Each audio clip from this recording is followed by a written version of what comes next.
Question கவனிங்கம்மா. Pipe A alone and pipe B alone can fill the same tank in 5 hours and 4 hours respectively. If the ratio of efficiency of pipe A and B together to pipe C alone is 9:2, then find time taken by pipe C alone to fill the same tank. என்ன சொல்லியிருக்காங்கன்னா, ஒரு tank வந்து pipe A வந்து 5 ஹவர்ஸ்ல fill பண்ணும், pipe B வந்து 4 ஹவர்ஸ்ல fill பண்ணும். ஓகேங்களா? அப்போ அதோட எஃபிஷியன்சி பர்சன்ட் நம்ம பார்க்கணும். டேங்கோட கெபாசிட்டி மொத்தம் 100% வச்சுக்கிட்டோம்னா 5 ஹவர்ஸ் ஃபில் பண்ணுதுன்னா ஸோ 100 டிவைட் பை 5 ஸ்டார்ட் பண்ணீங்கன்னா என்ன வரும்? 20% பைப் ஏ வந்து எஃபிஷியன்சியா இருக்கும். ஓகேங்களா?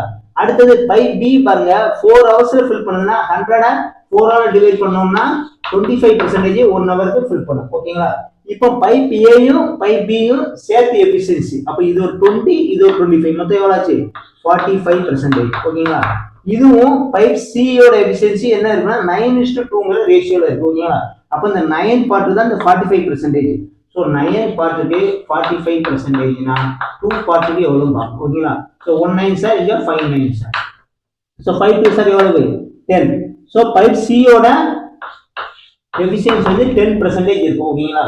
ஸோ அப்போ பைப் சி வந்து 100% அந்த டேங்கை ஃபில் பண்ணதுக்கு 1 ஹவருக்கு 10%னா 100%க்கு 10 ஹவர் ஆகும். ஓகேங்களா? ஸோ சி வந்து 10 ஹவர்ஸ்ல ஃபில் பண்ணணும். அவ்வளோதாங்க இதோட ஆன்சர். நம்ம வீடியோ பிடிச்சிங்கன்னா ஃப்ரெண்ட்ஸுக்கு ஷேர் பண்ணுங்க, நம்ம சேனலை சப்ஸ்கிரைப் பண்ணுங்க, இந்த வீடியோக்கு ஒரு லைக் பண்ணுங்க. தேங்க்யூ.